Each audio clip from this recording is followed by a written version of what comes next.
Hello aspirants, welcome to Unlock GS Academy. चलिए start करते हैं जनवरी मंथ का 8 सेशन, जिसमें हम न्यूज़पेपर के एग्जाम ओरिएंटेड इंपॉर्टेंट न्यूज़ को मल्टीपल चॉइस क्वेश्चन के थ्रू कवर करते हैं।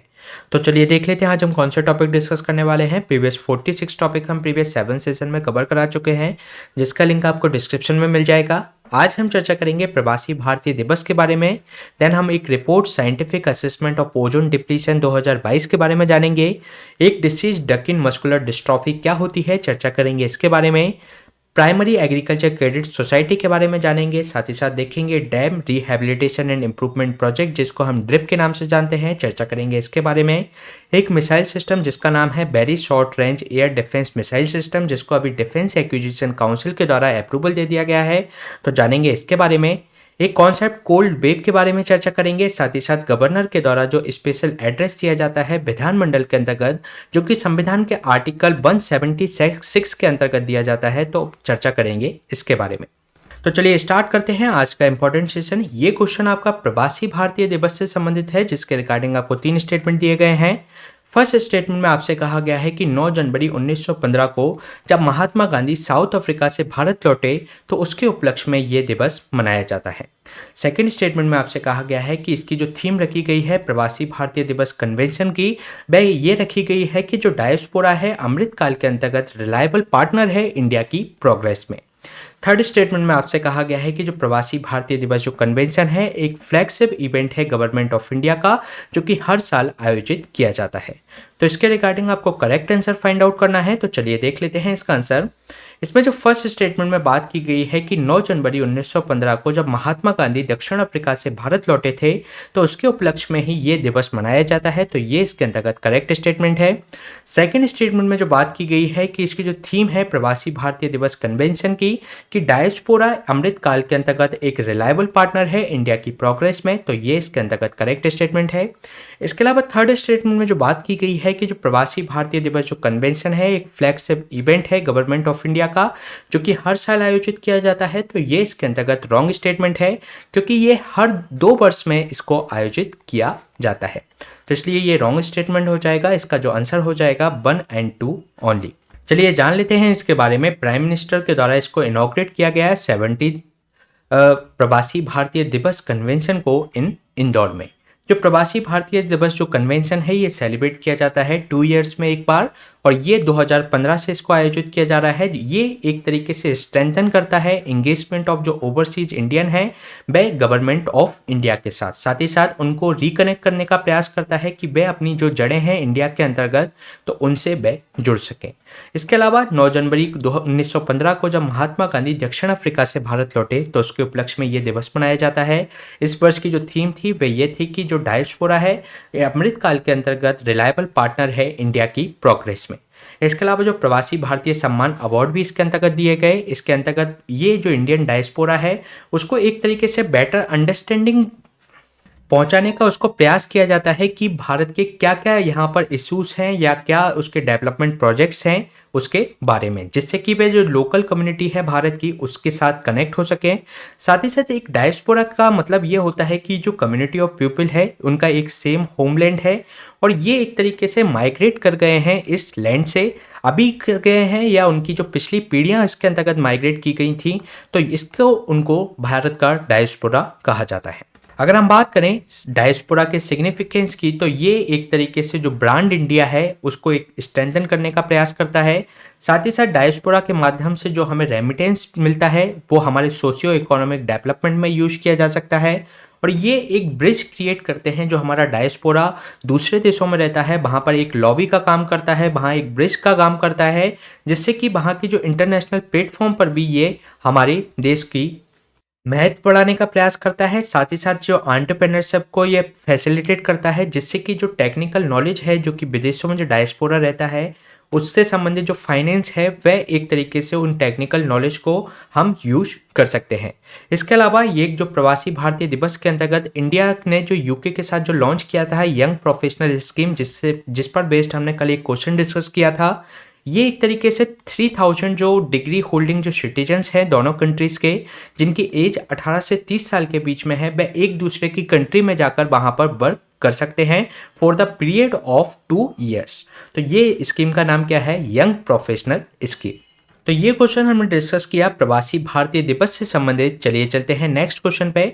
नेक्स्ट क्वेश्चन है आपका, ये जो scientific assessment of ozone depletion 2022 एक रिपोर्ट है, उसके संबंध में ये क्वेश्चन है जिसमें आपके सामने दो स्टेटमेंट दिए गए हैं। फर्स्ट स्टेटमेंट में आपसे कहा गया है कि इसको पब्लिश किया जाता है हर 2 साल में मॉनिटरल प्रोटोकॉल की जो प्रोग्रेस है उसको बताने के लिए, साथ ही साथ इसको जो फेज आउट करना है 99% ऑफ जो बैंड आपके ओजोन डिप्लीशन जो सब्सटेंसेस हैं उनके लिए। सेकेंड स्टेटमेंट में आपसे कहा गया है कि इसके अंतर्गत, इस रिपोर्ट के अंतर्गत ये बताया गया है कि अगर जो करंट पॉलिसी चल रही है वह इसी तरीके से चलती रही तो ओजोन लेयर की जो एक्सपेक्टेड उसकी रिकवरी जो हो जाएगी 1980 के लेवल पर वह 2066 तक हो जाएगी। तो इसके रिगार्डिंग आपको करेक्ट स्टेटमेंट फाइंड आउट करना है। तो चलिए देख लेते हैं इसका आंसर। इसमें जो फर्स्ट स्टेटमेंट में बात की गई है कि ये इसको पब्लिश किया जाता है हर 2 साल के अंतर्गत, जो कि मॉनिटरल प्रोटोकॉल के अंतर्गत 99% ऑफ जो बैंड ओजोन डिप्लीटिंग जो सब्सटेंसेस हैं उनको फेज आउट करना है। तो उसकी रिपोर्ट के लिए ये हर 2 साल में इसको पेश किया जाता है। तो ये हर 2 साल में नहीं बल्कि हर 4 साल में इसको पब्लिश किया जाता है, तो इसलिए ये रॉन्ग स्टेटमेंट हो जाता है। सेकेंड स्टेटमेंट में जिस रिपोर्ट में कहा गया है कि अगर करंट पॉलिसी अगर इसी तरीके से चलती रही तो ओजोन लेयर की जो एक्सपेक्टेड जो रिकवरी है 1980 के लेवल से वह कब तक हो जाएगी, 2066 तक। तो ये इसके अंतर्गत करेक्ट स्टेटमेंट है, इसलिए इसका जो आंसर हो जाएगा B2 ओनली। चलिए जान लेते हैं इसके बारे में।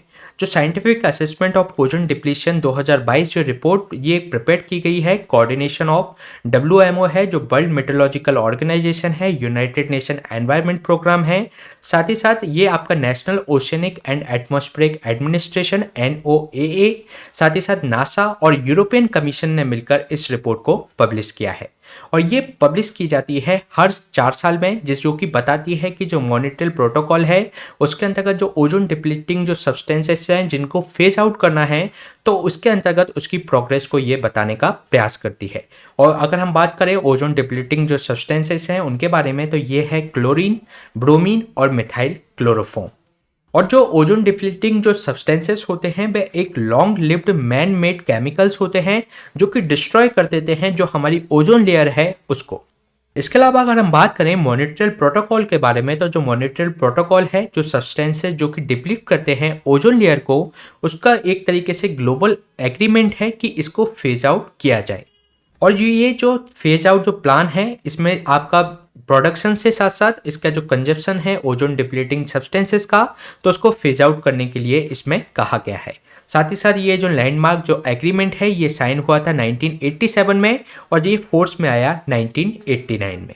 इसके अलावा अगर हम बात करें इसकी हिस्ट्री की तो 1985 के अंतर्गत जो साइंटिफिक एडवांसमेंट अगर देखे गए तो ओजोन डिप्लीशन और इसका जो इम्पैक्ट देखा गया ह्यूमन हेल्थ और एनवायरनमेंट इसके साथ में जो इम्पैक्ट देखे गए तो उसके कारण से वियना कन्वेंशन आई 1985 में। इसके अलावा जो वियना जो कन्वेंशन थी ये फर्स्ट कन्वेंशन थी कि वह एवरी कंट्री इसके अंतर्गत इन्वॉल्व हो और साथ ही साथ ये इफेक्ट में आई 1988 के अंतर्गत। और ये इसका जो यूनिवर्सल जो रेटिफिकेशन हुआ वह 2009 में हुआ। ये जो कन्वेंशन थी इसका जो उद्देश्य था कि वह प्रमोट कर सके कॉपरेशन, जिससे कि जो आपकी इंफॉर्मेशन जो भी इफेक्ट पड़ रहा है ह्यूमन एक्टिविटी का ओजोन लेयर पर तो उस तरीके की इंफॉर्मेशन को इसके अंतर्गत एक्सचेंज किया जा सके। साथ ही साथ जो वियना कन्वेंशन है ये एक तरीके से ओजोन डिप्लीशन को रोकने के लिए एक कन्वेंशन तो थी, लेकिन इसके अंतर्गत जो कंट्री है उसके अंतर्गत एक इसमें एक्शन लेने के लिए उसको बाइंड नहीं किया गया, यानी कि ये जो कन्वेंशन थी ये लीगली बाइंडिंग कन्वेंशन नहीं थी। और इसी इशू को सॉल्व करने के लिए इसके बाद आया मॉनिटरल प्रोटोकॉल। तो इसको लीगली बाइंडिंग बनाने के लिए मॉनिटरल प्रोटोकॉल अस्तित्व में आया। इसके अलावा जो मॉनिटरल प्रोटोकॉल की अगर हम बात करें इसकी की पॉइंट्स की तो जो मॉनिटरल प्रोटोकॉल के अंतर्गत इसको साइन किया गया था 197 कंट्रीज के द्वारा। और ये एक फर्स्ट ट्रीटी थी जिसके अंतर्गत जो भी यूनाइटेड नेशन की कई सारी जो ट्रीटी हुई उसकी हिस्ट्री में अगर देखा जाए तो इसने यूनिवर्सल रेटिफिकेशन पा लिया। इसके अलावा ये कंसीडर की जाती है जो मैनी एक्सपर्ट्स के द्वारा कि most successful environment global actions है मॉनिटरल प्रोटोकॉल। और जो मॉनिटरल प्रोटोकॉल है इसको रेगुलेट किया जाता है जब प्रोडक्शन है और जो आपका जो कंजप्शन है नियरली जो 100 मैन मेड जो केमिकल हैं जिनको रेफर किया जाता है कि वह ओजोन को डिप्लीट करते हैं तो उनके लिए एक तरीके से रेगुलेशन करने के लिए ये ट्रीटी है। साथ ही साथ ये रिलीज करती है एटमॉस्फेयर, और जो कि एक तरीके से केमिकल डैमेज कर देते हैं स्ट्रेटोस्फेरिक जो आपकी ओजोन लेयर है, तो उसको रोकने के लिए ये ट्रीटी अस्तित्व में आई थी। इसके अलावा ये जो कॉमन बट डिफरेंशियल जो रिस्पॉन्सिबिलिटीज है उसके सिद्धांत पर यह काम करती है। इस सिद्धांत के अंतर्गत ये होता है कि जिन लोगों ने, यानी कि जिन कंट्री ने जो औद्योगिक क्रांति हुई थी तो उसके समय से उन्होंने जो डेवलपमेंट किया, तो उनकी रिस्पॉन्सिबिलिटी इसके अंतर्गत ज़्यादा बनती है उन कंट्रियों की अपेक्षा में जो कि अभी डेवलपिंग नेशंस हैं, जैसे कि हमारा इंडिया, चाइना और जो डेवलपिंग नेशंस हैं। जबकि जो पश्चिम की जो कंट्री है यूरोप के अंतर्गत, जो औद्योगिक क्रांति बहुत पहले हो चुकी थी, जिसके कारण से उनकी रिस्पॉन्सिबिलिटी, जो भी पॉल्यूशन कर रहे हैं तो उनकी रिस्पॉन्सिबिलिटी ज़्यादा बनती है। तो इसके अंतर्गत ये एक सिद्धांत चलता है कि कॉमन बट डिफ्रेंशिएटेड रिस्पॉन्सिबिलिटी है हर एक कंट्री की। तो इस सिद्धांत को मॉनेटरी प्रोटोकॉल के अंतर्गत अपनाया गया, और इसके अंतर्गत जो फेस डाउन करना है जो कि कंजप्शन और प्रोडक्शन का, तो हर कंट्री के लिए इसमें स्टेप वाइज मैनर के अंतर्गत हर कंट्री के लिए इसमें डेवलप कंट्री और डेवलपिंग कंट्रीज के लिए अलग अलग टाइम टेबल्स इसके अंतर्गत दिए गए थे। इसके अलावा ये जो बोथ डेवलपिंग एंड जो डेवलप कंट्री हैं, एक इक्वल बट द डिफ्रेंशिएटेड जो रिस्पॉन्सिबिलिटी है, लेकिन इसके अंतर्गत मोस्ट इंपॉर्टेंटली ये कहा गया कि जो बोथ ग्रुप्स ऑफ कंट्रीज हैं वे बाइंडिंग है, और वे टाइम टारगेट के अंतर्गत जो मेजरेबल जो कमिटमेंट उन्होंने किए हैं वे उनको अचीव करने होंगे। साथ ही साथ ये जो प्रोटोकॉल है वे असिस्ट करता है ओजोन सेक्रेटरीट, और जो कि यूनाइटेड नेशन एनवायरनमेंट प्रोग्राम का जो हेडक्वार्टर है नैरोबी केन्या के अंतर्गत, तो उसके द्वारा ही इसको असिस्ट किया जाता है। इसके बाद जो मॉनेटरी प्रोटोकॉल है उसमें एक किगाली अमेंडमेंट आता है मॉनेटरी प्रोटोकॉल के अंतर्गत, जो कि था आपकी जो फेस डाउन करना है हाइड्रोफ्लोरोकार्बन को। जो किगाली एग्रीमेंट आया मॉनेटरी प्रोटोकॉल के अंतर्गत, तो ये भी एक लीगली बाइंडिंग एग्रीमेंट है बिटवीन द सिग्नेटरीज। और साथ ही साथ इसमें जो कॉमन बट डिफरेंशियल जो रिस्पॉन्सिबिलिटीज की जो हमने बात की, तो इस सिद्धांत को भी इसके अंतर्गत अपनाया गया है, जिसमें हर एक कंट्रीज के अंतर्गत जो टारगेट्स रखे गए हैं कि जो HFC है उसको फेस आउट करना है, तो उसके लिए हर एक कंट्री के लिए उसको ग्रुप में बांटकर उनकी सोशियो इकोनॉमिक कंस्ट्रेंट के आधार पर, उनकी टेक्नोलॉजिकल कैपेसिटीज के आधार पर इनको इन ग्रुप्स में बांटा गया है। अगर हम इन ग्रुप्स की बात करें तो इसमें 3 ग्रुप्स में बांटा गया है। फर्स्ट ग्रुप के अंतर्गत जो डेवलप्ड कंट्री हैं, जिसके अंतर्गत US और जो यूरोपियन यूनियन की जो कंट्री आती हैं, उनको स्टार्ट करना है इसको फेज आउट करने के लिए हाइड्रोफ्लोरोकार्बन को 2019 से, उनको रिड्यूस करना है 15% ऑफ जो 2012 के लेवल से कब तक करना है, 2036 तक। इसके अलावा सेकेंड ग्रुप के अंतर्गत जो डेवलपिंग कंट्रीज हैं, जिसमें आपकी चाइना, ब्राजील इसके अंतर्गत शामिल हैं, उनको स्टार्ट करना है फेज आउट करना 2024 से, और उनको डिक्रीज करना है 20% 2021 के लेवल से कब तक करना है, 2045 तक। इसके अलावा तीसरे ग्रुप में जिसमें हमारा भारत शामिल है, ये एक तरीके से उन देशों में है जो कि हॉटेस्ट नेशंस हैं, और इसके अंतर्गत इनको स्टार्ट करना है इसको फेस डाउन करने के लिए 2028 से, और उनको रिड्यूस करना है लेवल 15%। और ये किस लेवल से होगा, ये लेवल से होगा 2024-26 से, और ये कब तक करना है, 2047 तक। तो इसमें भारत की अगर हम बात करें तो भारत को 2028 से इसको फेज आउट करना शुरू करना है, और इसको 2024-26 के लेवल से 15% कम करना है 2047 तक। इसके बाद अगर हम बात करें हाइड्रोफ्लोरोकार्बन की, तो ये एक ऑर्गेनिक कंपाउंड है जो कि कंटेन करता है फ्लोरीन एंड हाइड्रोजन एटम्स को, और ये स्पेसिफिकली अगर हम बात करें तो ये मैन्युफैक्चर किया जाता है जो अदर ग्रीन हाउस गैसेस हैं, ये मोस्टली बाय प्रोडक्ट हैं जो अदर मैन्युफैक्चरिंग प्रोसेस का। जो आपकी अदर जो ग्रीन हाउस गैसेस होती हैं वह बाय प्रोडक्ट होती हैं कोई भी अदर मैन्युफैक्चरिंग प्रोसेस का, तो लेकिन ये स्पेसिफिकली ही मैन्युफैक्चर्ड अलग से इसको किया जाता है। इसके अलावा ये यूज करता है रिप्लेसमेंट ऑफ जो CFC है, जो हाइड्रोक्लोरोफ्लोरोकार्बन है उसको, और ये यूज किया जाता है एयर कंडीशनिंग और रेफ्रिजरेशन के लिए। हालांकि जो HFC है, हाइड्रोफ्लोरोकार्बन है, ये एक ओजोन लेयर के डिप्लेशन का कारण नहीं बनता, लेकिन ये ग्लोबल वार्मिंग इसका अंतर्गत पोटेंशियल है, और ये काफ़ी ज़्यादा इसका पोटेंशियल है कि ये 1000 टाइम्स मोर देन पोटेंशियल है और अदर की जो ग्रीन हाउस गैसेस हैं उनकी अपेक्षा में, जैसे कि मीथेन और कार्बन डाइऑक्साइड के कंपेयर में अगर हम बात करें तो जो हाइड्रोफ्लोरोकार्बन है वह 1000 टाइम्स मोर पोटेंशियल ये रखता है ग्लोबल वार्मिंग इफेक्ट को बढ़ाने के लिए। तो ये क्वेश्चन हमने डिस्कस किया एक report scientific assessment of ozone depletion 2022 के बारे में। चलिए चलते हैं नेक्स्ट क्वेश्चन पे। नेक्स्ट क्वेश्चन है आपका डकिन मस्कुलर डिस्ट्रॉफी से संबंधित, जिसके रिगार्डिंग आपको 3 स्टेटमेंट दिए गए हैं। इसमें फर्स्ट स्टेटमेंट में आपसे कहा गया है कि इसके अंतर्गत जो प्रोग्रेसिव जो मसल जो डीजेनरेशन होने लगता है और जो कि एक तरीके का जो प्रोटीन होता है डिस्ट्रोफिन, तो ये जो प्रोटीन है वह चेंज होने लगता है, जिसके कारण से जो मसल्स के अंतर्गत डीजेनरेशन आने लगती है और वीकनेस इस डिस्ट्रॉफी के अंतर्गत आने लगती है। इसके अलावा सेकंड स्टेटमेंट में आपसे कहा गया है कि ये एक rare and incurable viral disease है। थर्ड स्टेटमेंट में आपसे कहा गया है कि जो पेशेंट्स यूजुअली इसके अंतर्गत चिल्ड्रंस होते हैं, ये रिड्यूस हो जाती है इनकी जो बोन डेंसिटी होती है वह, और इंक्रीज हो जाती है रिस्क ऑफ डेवलपिंग फ्रैक्चर्स के लिए। तो इसके रिगार्डिंग आपको करेक्ट आंसर फाइंड आउट करना है, तो चलिए देख लेते हैं इसका आंसर। इसमें जो फर्स्ट स्टेटमेंट में बात की गई है कि जो भी प्रोग्रेसिव जो मसल्स होते हैं उसके अंतर्गत डीजनरेशन आने लगता है, और ये कारण क्या होता है, जो डिस्ट्रोफिन जो प्रोटीन होता है उसके अंतर्गत चेंज आने लगते हैं जो कि इंटैक्ट रखता है मसल्स को। तो इसके अंतर्गत उसमें चेंज आने के कारण इसमें डीजनरेशन और वीकनेस आने लगती है। तो ये इसके अंतर्गत करेक्ट स्टेटमेंट है।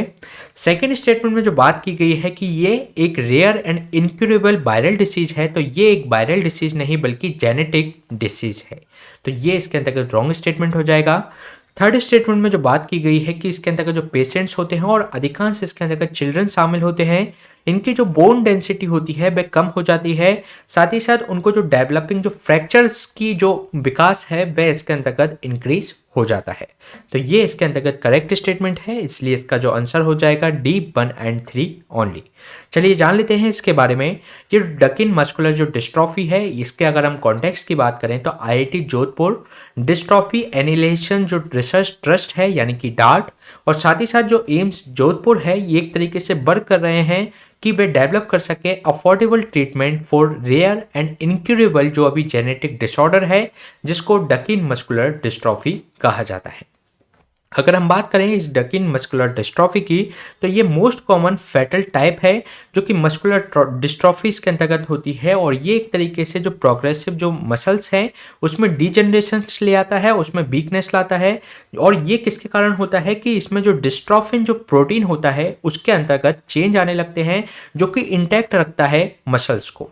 साथ ही साथ इसमें जो पेशेंट्स होते हैं और अधिकांश इसके अंतर्गत चिल्ड्रंस में ये होता है, उनकी जो बोन डेंसिटी है इसके अंतर्गत कम हो जाती है और उनमें जो फ्रैक्चर होने का खतरा इनके अंतर्गत बढ़ जाता है। साथ ही साथ इसमें जो 5 लाख पेशेंट्स हैं जो कंट्री के अंतर्गत जो कि सफ़र हैं जो आपकी डकिन मस्कुलर डिस्ट्रॉफी से, और इसमें जो कंडीशंस हैं आपको एक तरीके से ये बॉयज़ में ज़्यादा देखने को मिलती है, बट इन रेयर केसेस में ये गर्ल्स को भी अफेक्ट कर सकती है।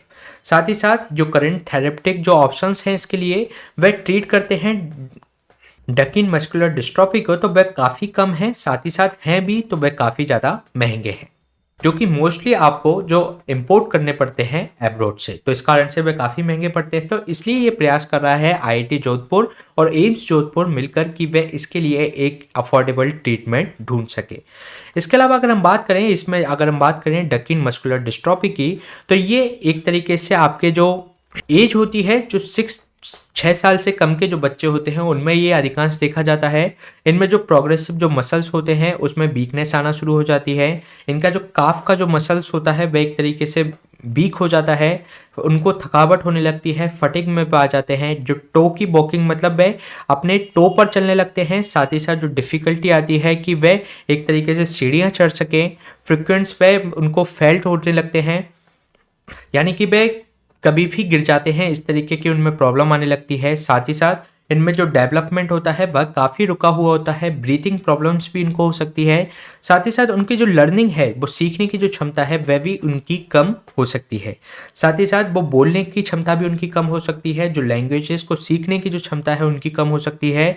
स्केलेसिस हो सकता है उनको। स्केलेसिस में क्या होता है कि जो हमारी स्पाइनल कॉर्ड है वह एक तरीके से कर्व शेप में हो जाती है, तो जिसके कारण से उसको चलने और उठने में समस्या आने लगती है। साथ ही साथ इनकी जो हाइट है वह भी कम रह जाती है। तो इस तरीके की जो प्रॉब्लम है एक तरीके का ये जेनेटिक डिसऑर्डर है, जिसके कारण से जो डकिन मस्कुलर डिस्ट्रॉफी के अंतर्गत ये सारी समस्याएं इसके अंतर्गत देखने को मिलती है, और ये अधिकांश 6 साल से कम के बच्चों को देखने को मिलती है, और ये अधिकांश आपके जो बॉयज होते हैं उनको ज़्यादा अफेक्ट करती है in comparison to the girls. तो ये क्वेश्चन हमने डिस्कस किया डकिन मस्कुलर डिस्ट्रॉफी से संबंधित। चलिए चलते हैं नेक्स्ट क्वेश्चन पे। नेक्स्ट क्वेश्चन है आपका प्राइमरी एग्रीकल्चर क्रेडिट सोसाइटी से संबंधित, जिसके रिगार्डिंग आपको दो स्टेटमेंट दिए गए हैं। फर्स्ट स्टेटमेंट में आपसे कहा गया है कि जो प्राइमरी एग्रीकल्चर क्रेडिट सोसाइटी है एक रजिस्टर्ड होती है कोऑपरेटिव सोसाइटीज के रूप में, और ये एक जो लोएस्ट जो टीयर है, जो 3 टीयर जो शॉर्ट टर्म जो कोऑपरेटिव क्रेडिट्स है उनके लिए, साथ ही साथ ये जो 13 करोड़ जो फार्मर्स हैं इसके मेंबर्स हैं। सेकेंड स्टेटमेंट में आपसे कहा गया है कि जो पैक्स है under the purview of banking regulation act 1949 के अंतर्गत आती है, जिसके कारण से इसको रेगुलेट किया जाता है रिजर्व बैंक ऑफ इंडिया के द्वारा। तो इसके रिगार्डिंग आपको करेक्ट स्टेटमेंट फाइंड आउट करना है, तो चलिए देख लेते हैं इसका आंसर। इसमें जो फर्स्ट स्टेटमेंट में बात की गई है कि जो पैक्स हैं एक तरीके से रजिस्टर्ड होती हैं कोऑपरेटिव सोसाइटी के रूप में, और जो हमारे 3 टीयर हैं सिस्टम के गवर्नेंस के, यानी कि आपके सेंट्रल लेवल पर, स्टेट के लेवल पर और जो लोअर लेवल पर, तो जो 3rd टीयर के स्थिति में ये सोसाइटीज़ होती हैं और जो शॉर्ट टर्म जो कोऑपरेटिव क्रेडिट्स ये प्रोवाइड करने का काम करती हैं, और इसमें लगभग अभी 13 करोड़ फार्मर इसके मेंबर हैं। तो ये इसके अंतर्गत करेक्ट स्टेटमेंट है। इसके अलावा जो पैक्स होती है under the purview of banking regulation act 1949 के अंतर्गत आती है, जो कि रेगुलेट किया जाता है आरबीआई के अंतर्गत। तो ये रॉन्ग स्टेटमेंट है, क्योंकि ये रेगुलेशन बैंकिंग रेगुलेशन एक्ट 1949 है उसके अंतर्गत नहीं आती, इसके कारण से इसको आरबीआई के द्वारा रेगुलेट नहीं किया जाता। तो इसमें आप ये ध्यान रखिएगा, ये बैंकिंग रेगुलेशन एक्ट 1949 के अंतर्गत नहीं आती, इसलिए इसका जो आंसर हो जाएगा A1 ओनली। चलिए जान लेते हैं इसके बारे में। अभी मिनिस्ट्री ऑफ कॉर्पोरेशन के द्वारा इसमें जो एक नया बाय लॉ लेकर आए हैं कि वह यूनिफॉर्म एडॉप्शन किया जा सके एग्री क्रेडिट सोसाइटीज़ का। इसका जो उद्देश्य है कि वे स्ट्रीमलाइन कर सकें जो हमारी कई सारी जो प्राइमरी एग्रीकल्चर क्रेडिट सोसाइटीज़ हैं अलग अलग राज्यों में, तो उनको एक तरीके से स्ट्रीमलाइन इसके अंतर्गत किया जा सके सभी स्टेट के अंतर्गत। साथ ही साथ इसमें जो परफॉर्म कर सके जो मल्टीफेरियस जो एक्टिविटीज़ होती हैं और इनकी जो फाइनेंशियल हेल्थ है उसको भी इंक्रीज किया जा सके। अगर हम बात करें इसमें एक मॉडल जो बाय लॉ इसके अंतर्गत लाया गया है उसके अंतर्गत क्या क्या प्रोविजंस है अगर उनके बारे में, तो ये अलाउ करता है पैक्स जो प्राइमरी एग्रीकल्चर क्रेडिट सोसाइटी है कि वे डाइवर्स कर सकें उनकी एक्टिविटीज़ को इन 25 ब्रॉड सेगमेंट्स में, जिसके अंतर्गत वे सीड फर्टिलाइजर्स और एजुकेशंस, हॉस्पिटल और कॉमन सर्विस सेंटर के रूप में वे काम कर सकते हैं। साथ ही साथ उनकी फाइनेंशियल हेल्थ को इम्प्रूव करने के लिए भी इसमें प्रावधान दिया गया है। साथ ही साथ ये एक तरीके से जो पैक्स है उनके लिए लैंड प्रोवाइड करा सकते हैं, उनका इंफ्रास्ट्रक्चर डेवलपमेंट किया जाएगा, उनको एक तरीके से फेयर प्राइस शॉप का लाइसेंस भी दिया जा सकता है और उनको डेजिग्नेट किया जा सकता है प्रोक्योरमेंट एजेंसी के रूप में behalf of the food corporation of India के। इसके अलावा अगर हम बात करें इसमें जो पार्टिसिपेशन किया जाएगा पेमेंट सर्विसेज का थ्रू द जो भी डायरेक्ट बेनिफिट जो ट्रांसफर किया जाता है इनके थ्रू किया जाएगा फॉर द जो गवर्नमेंट स्कीम्स के लिए समय समय पर डीबीटी ट्रांसफर करना पड़ता है। इसके अलावा ये एक एक्ट कर सकते हैं कॉमन सर्विस सेंटर के रूप में इन देयर जहां पर वे उनका ऑपरेशन है उस एरिया में। अगर हम बात करें प्राइमरी एग्रीकल्चर क्रेडिट सोसाइटी के बारे में, तो ये रजिस्टर्ड होती हैं कोऑपरेटिव सोसाइटीज़ के रूप में और जो लोएस्ट टीयर है यानी कि आपके जो ग्रामीण क्षेत्र हैं वहाँ पर एक short term cooperative credit provide कराने का ये काम करते हैं और लगभग 13 करोड़ फार्मर्स इससे जुड़े हुए हैं। अदर टू टीयर्स की अगर हम बात करें तो उसके अंतर्गत आपका एक स्टेट कोऑपरेटिव बैंक होता है एट द स्टेट लेवल और एक होता है central cooperative bank at the district level. तो ये इसके अंतर्गत सेंट्रल कोऑपरेटिव बैंक नहीं बल्कि डिस्ट्रिक्ट कोऑपरेटिव बैंक होगा एट द डिस्ट्रिक्ट लेवल। जो पैक्स होती हैं आउटसाइड आती हैं जो कि आपकी बैंकिंग रेगुलेशन एक्ट है 1949, तो उसके परव्यू से ये बाहर होती हैं जिसके कारण से इनको आरबीआई के द्वारा रेगुलेट नहीं किया जा सकता। और अगर हम भारत में बात करें तो अब तक लगभग 63,000 primary agriculture credit society Bharat में फंक्शनल हैं और ये एक तरीके से वेरियस फैसिलिटी प्रोवाइड कराती हैं जैसे कि इनपुट फैसिलिटीज़ कैश या अन्य फॉर्म में, साथ ही साथ एग्रीकल्चर इम्प्लीमेंटेशन के लिए स्टोरेज फैसिलिटी इनके द्वारा प्रोवाइड कराई जाती है ग्रामीण स्तर पे। तो ये हमने क्वेश्चन डिस्कस किया प्राइमरी एग्रीकल्चर क्रेडिट सोसाइटी के बारे में। चलिए चलते हैं नेक्स्ट क्वेश्चन पे। नेक्स्ट क्वेश्चन है आपका dam rehabilitation and improvement project के बारे में जिसके रिगार्डिंग आपको 3 स्टेटमेंट दिए गए हैं। फर्स्ट स्टेटमेंट में आपसे कहा गया है कि ये जो प्रोजेक्ट है लॉन्च किया गया था 2012 में सेंट्रल वाटर कमीशन के द्वारा विद द फाइनेंशियल एड इसके अंतर्गत प्रोवाइड करा रहा था वर्ल्ड बैंक। सेकेंड स्टेटमेंट में आपसे कहा गया है कि इंडिया के पास 3rd largest dam owing Nations हैं जो कि वर्ल्ड में यूएस एंड चाइना के बाद हैं। थर्ड स्टेटमेंट में आपसे कहा गया है कि जो डैम सेफ्टी जो एक्ट है ये सेटअप करता है एम्पावरिंग इंस्टीट्यूशन फ्रेमवर्क को in the dam safety at the central level पर केबल। तो इसके रिगार्डिंग आपको करेक्ट आंसर फाइंड आउट करना है, तो चलिए देख लेते हैं इसका आंसर। इसमें जो फर्स्ट स्टेटमेंट में बात की गई है कि ये जो प्रोजेक्ट है लॉन्च किया गया है 2012 में सेंट्रल वाटर कमीशन के द्वारा, और इसमें जो फाइनेंशियल एड प्रोवाइड कराई जा रही है वह वर्ल्ड बैंक के द्वारा कराई जा रही है। तो ये इसके अंतर्गत करेक्ट स्टेटमेंट है। इसके अलावा सेकंड स्टेटमेंट में जो बात की गई है कि ये जो भारत में जो डैम है वह थर्ड लार्जेस्ट डैम की जो एक ओइंग नेशन है, और ये जो वर्ल्ड में जो यूएस एंड चाइना के बाद है। तो ये इसके अंतर्गत करेक्ट स्टेटमेंट है। थर्ड स्टेटमेंट में जो बात की गई है कि जो डैम सेफ्टी जो एक्ट है 2021 का, ये एक तरीके से एम्पावर्ड करता है कि वे इंस्टीट्यूशनल फ्रेमवर्क स्थापित कर सके डैम सेफ्टी के लिए at the central level only. तो ये इसके अंतर्गत रॉन्ग स्टेटमेंट है, क्योंकि ये एम्पावर करता है सेंट्रल लेवल पर, साथ ही साथ स्टेट लेवल पर, कि वे एक तरीके से इंस्टीट्यूशनल फ्रेमवर्क इसमें स्थापित कर सके फॉर द डैम सेफ्टी। तो ये इसके अंतर्गत रॉन्ग स्टेटमेंट है, इसलिए इसका जो आंसर हो जाएगा सी 1 एंड 2 ओनली। चलिए जान लेते हैं इसके बारे में। इसमें जो यूएन की एक स्टडी आई है उसके अंतर्गत ये बताया गया है कि जो डैम्स हैं वह अपनी 26% ऑफ स्टोरेज कैपेसिटी है वह 2050 तक उसको खो देंगे। ये जो स्टडी है ये कंडक्ट कराई गई है यूएन की एक university institute on water environment and health के द्वारा, जिसको UNUINWEH कहा जा रहा है, जो कि यूएन का थिंक टैंक ऑन वाटर है। इसके अलावा अगर हम बात करें, ये हाईलाइट करता है लगभग 3700 इंडियन डैम्स को, जो कि अपनी 26% क्षमता को, उनकी स्टोरेज जो कैपेसिटी है उसको खो देंगे 2050 तक, क्योंकि उसके अंतर्गत सेडिमेंट्स का एक्यूमुलेशन बढ़ जाएगा। अगर हम बात करें ये जो कंसर्न्स रिलेटेड टू द जो एक्यूमुलेशन ऑफ जो सेडिमेंट्स हैं वे क्यों इसके अंतर्गत चिंता जताई जा रही है, क्योंकि एक तरीके से ये रिडक्शन कर देंगे हाइड्रो इलेक्ट्रिक जो जनरेशन किया जाता है डैम्स के द्वारा, तो उसको रिड्यूस करेंगे। साथ ही साथ जो वाटर अवेलेबिलिटी है इरिगेशंस के लिए जो यूज की जाती है उसके अंतर्गत हम कम इसके अंतर्गत स्टोरेज कर पाएंगे। साथ ही साथ ये अफेक्ट करेगा डैम की जो रिड्यूस कर सकेगा, उसकी जो डिस्चार्ज कैपेसिटी है उसको भी ये प्रभावित करेगा। साथ ही साथ जो डैम के ऊपर जो लोड हैं, जैसे कि उसका गेट्स और जो उसके जो मैकेनिकल इक्विपमेंट्स हैं, उनको भी इसके अंतर्गत डैमेज हो सकता है।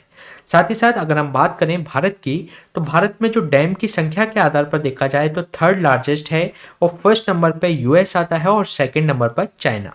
अगर हम बात करें इंडिया के पास 5334 ये कंप्लीटेड हैं और ऑपरेशनल चल रहा है, जो कि डैम्स के लिए 4411 लार्ज डैम और ज़्यादा तैयार किए जा रहे हैं।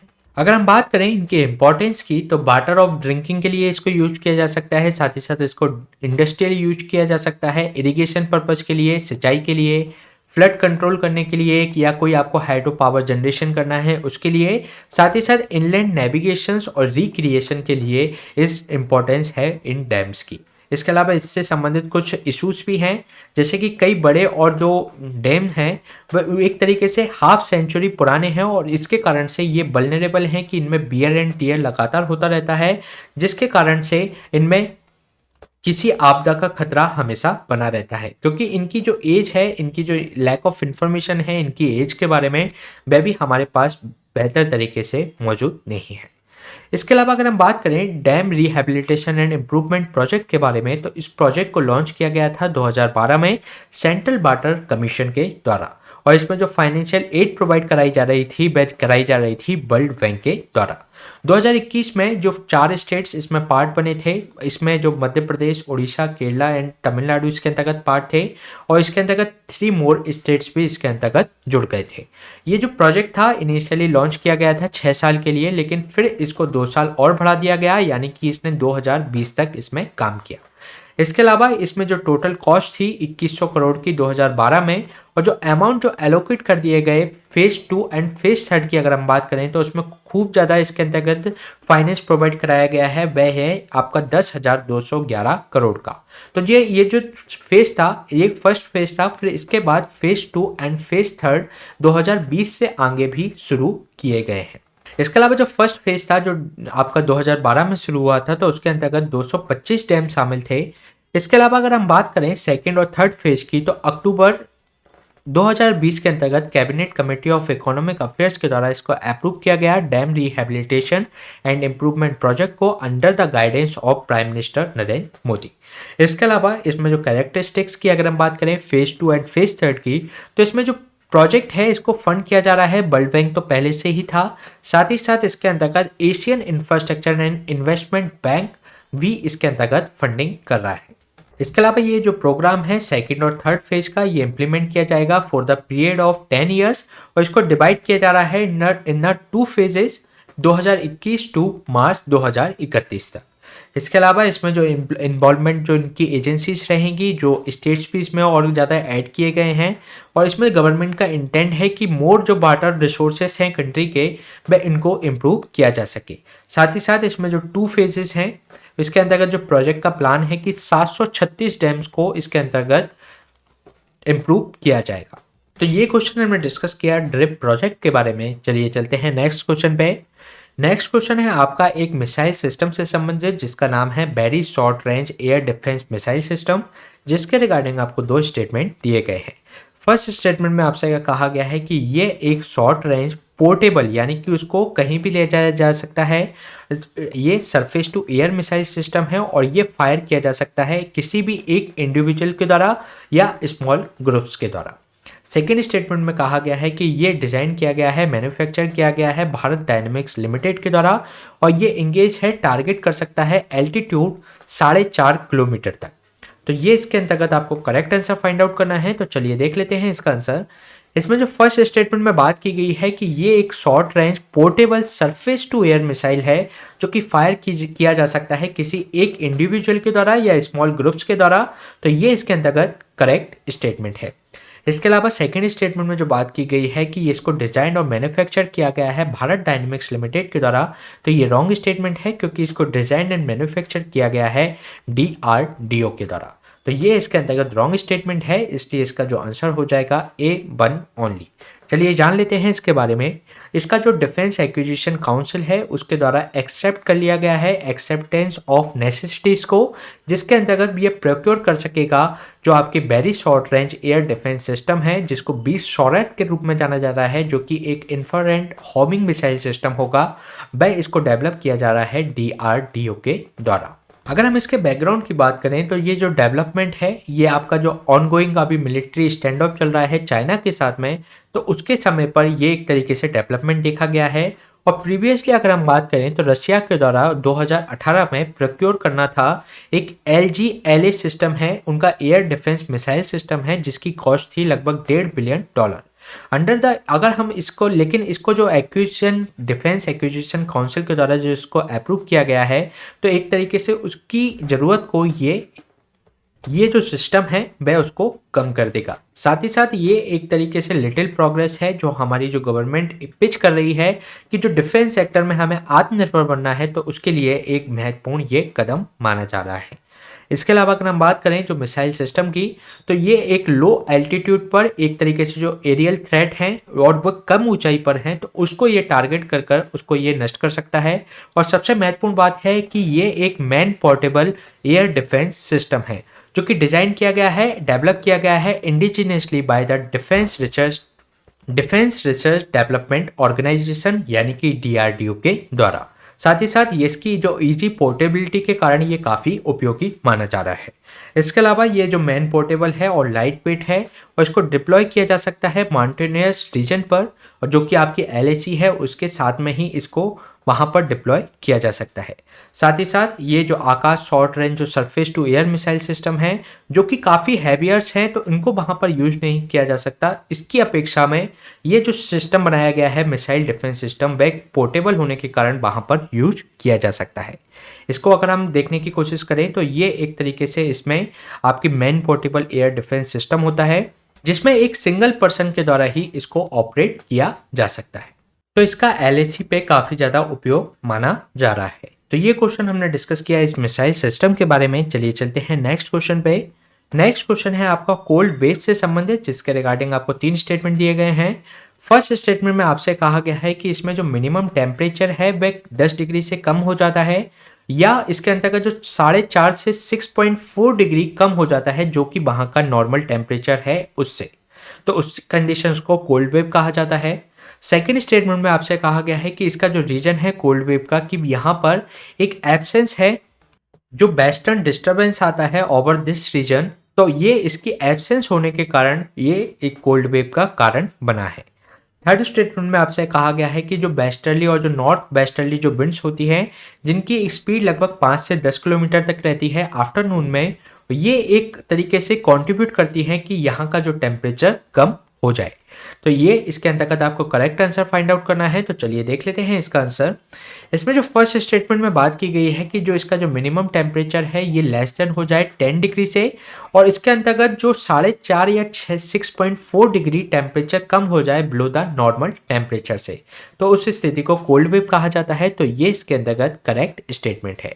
इसके अलावा इसमें जो रीजन है कोल्ड वेव का, कि जो एब्सेंस है, जो वेस्टर्न डिस्टरबेंस आता है मेडिटेरियन सी से, तो उसकी एब्सेंस के कारण ही यहाँ पर एक तरीके से कोल्ड वेव की कंडीशन बनी है।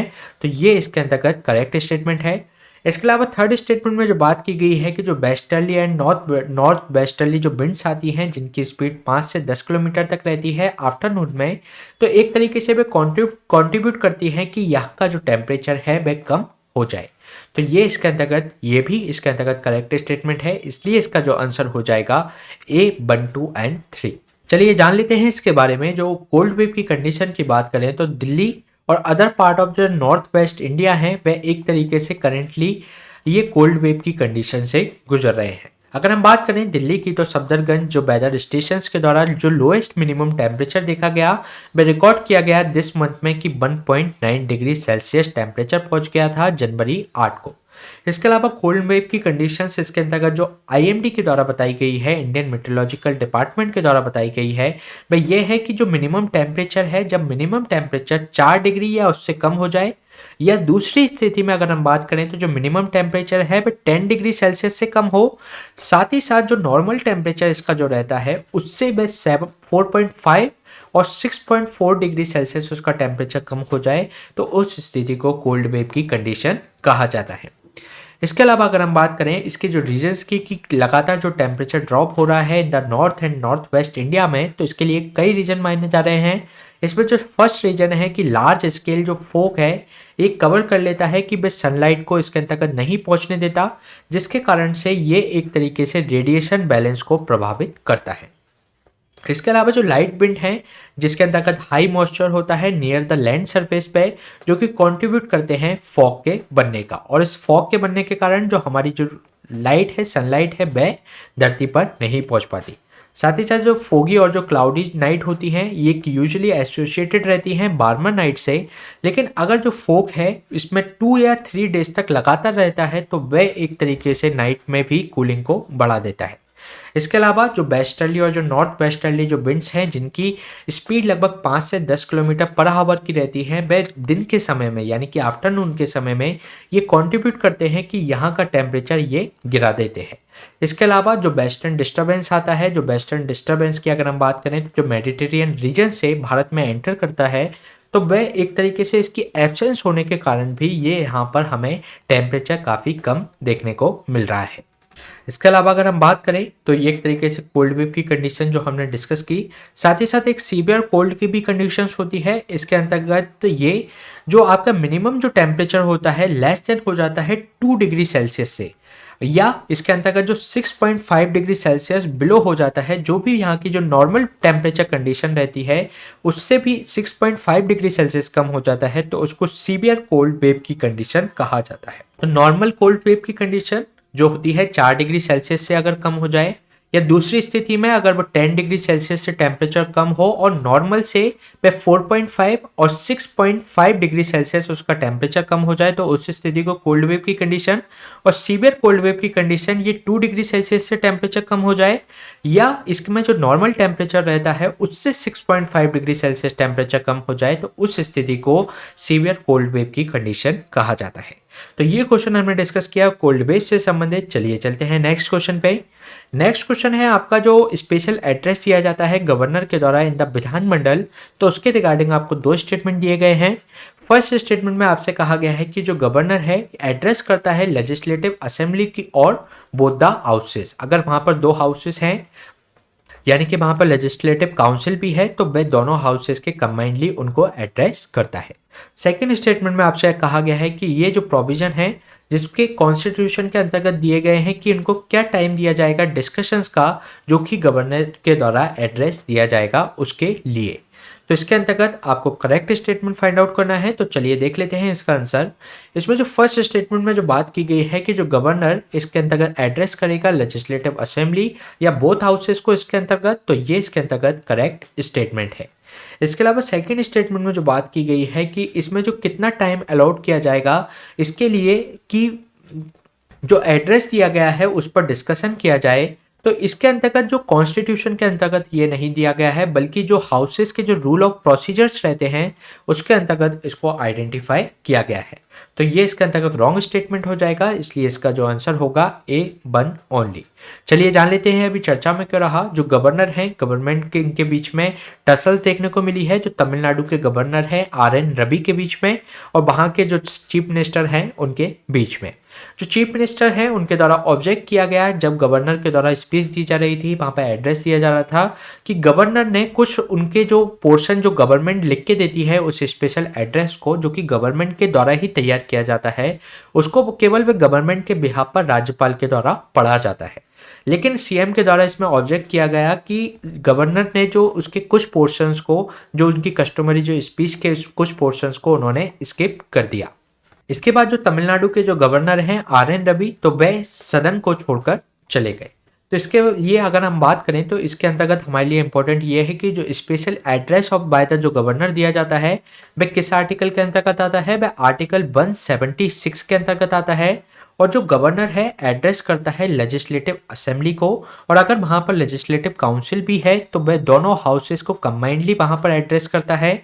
और इसके अंतर्गत जो कमेंसमेंट और किन अवसरों पे किया जाता है, ये 2 अवसरों पे किया जाता है। जब कमेंसमेंट होता है फर्स्ट सेशन का, जब जनरल इलेक्शन फर्स्ट टाइम हुआ, उसके बाद जब फर्स्ट टाइम जब लोग सभी लोग मिलते हैं फर्स्ट सेशन जो होता है, तो उसको वह एड्रेस करता है। साथ ही साथ दूसरी स्थिति में जब ईयर का जब फर्स्ट सेशन होता है तो उसको भी उनके द्वारा, जो ईयर की स्टार्टिंग में जो फर्स्ट सेशन होता है उनको भी गवर्नर के द्वारा एड्रेस किया जाता है।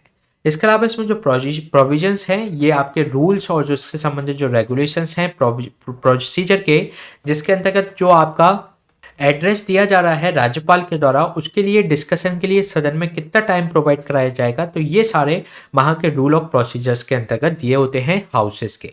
इसके अलावा अगर हम जो प्रेसिडेंट जो अभिभाषण देते हैं वह भी इनको जो फर्स्ट जो हियरिंग होती है ईयर की उसको, साथ ही साथ जनरल असेंबली के जनरल इलेक्शन के बाद जब मिलते हैं तो उसके बाद भी एक फर्स्ट सेशन को संबोधित करने के लिए प्रेसिडेंट अभिभाषण देते हैं, तो उसका प्रावधान भी 87 आर्टिकल 87 के अंतर्गत दिया गया है। तो ये क्वेश्चन हमने डिस्कस किया special address by the governor के बारे में। इसी तरीके के सेशन हम आपके बीच में लाते रहेंगे। आप हमसे इस टेलीग्राम चैनल से भी जुड़ सकते हैं। Please stay tune and subscribe the unlock GS academy. Thank you.